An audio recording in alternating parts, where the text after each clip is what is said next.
बच्चों अब हम पढ़ेंगे मिश्र वाक्य।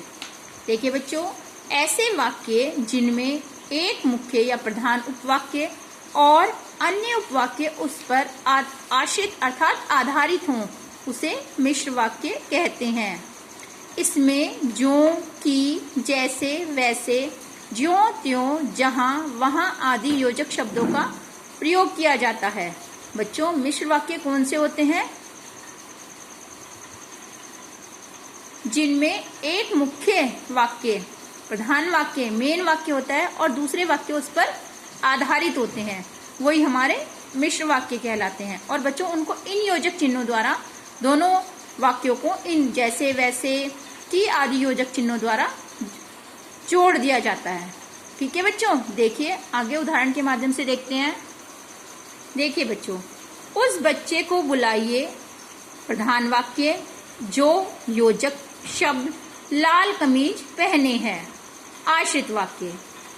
इसमें बच्चों उस बच्चे को बुलाइए, ये तो प्रधान वाक्य है। देखो बोलने से ही आपको पता चलेगा। यदि मैं बोलूं उस वाक्य को बुलाइए, उस बच्चे को बुलाइए, तो इसमें क्लियर हो रहा है कि एक संपूर्ण वाक्य है। जो योजक शब्द है, लाल कमीज पहने हैं, ये आश्रित वाक्य है। अगर मैं खाली बोलूं लाल कमीज पहने, तो कोई आपको बात क्लियर नहीं होगी, कोई विचार आपके सामने नहीं आएगा कि इसमें कहा क्या जा रहा है। ठीक है बच्चों, अब इनको तीनों को हमने जो योजक शब्द से दोनों वाक्यों को जोड़ दिया, तो ये क्या बन गया? मिश्र वाक्य। उस बच्चे को बुलाइए जो लाल कमीज पहने हैं। आगे देखिए, जैसे ही तुम बाहर गए कि वह सो गया। वह सो गया प्रधान उपवाक्य, की योजक शब्द, जैसे ही तुम बाहर गए आश्रित वाक्य। अगर मैं खाली ये बोलूं जैसे ही तुम बाहर गए, कुछ समझ नहीं आया, क्या हुआ जैसे ही तुम बाहर गए? वह सो गया। वह सो गया प्रधान वाक्य, की योजक शब्द, और जैसे ही तुम बाहर गए आश्रित वाक्य।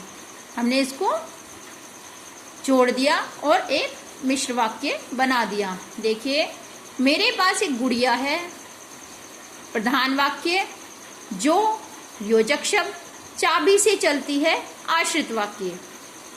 मेरे पास एक गुड़िया है जो चाबी से चलती है। आगे देखिए, मुझे पता था, प्रधान वाक्य, कि योजक शब्द, तुम गिलास गिरा दोगे, आश्रित वाक्य। मुझे पता था कि तुम गिलास गिरा दोगे। इस प्रकार बच्चों एक प्रधान वाक्य और दूसरे आश्रित वाक्यों को जब, की, जो, जैसे आदि योजक शब्दों से जोड़ दिया जाता है, तो वो क्या बन जाते हैं? वो मिश्र वाक्य बन जाते हैं। ठीक है बच्चों, आया समझ? ठीक है, धन्यवाद।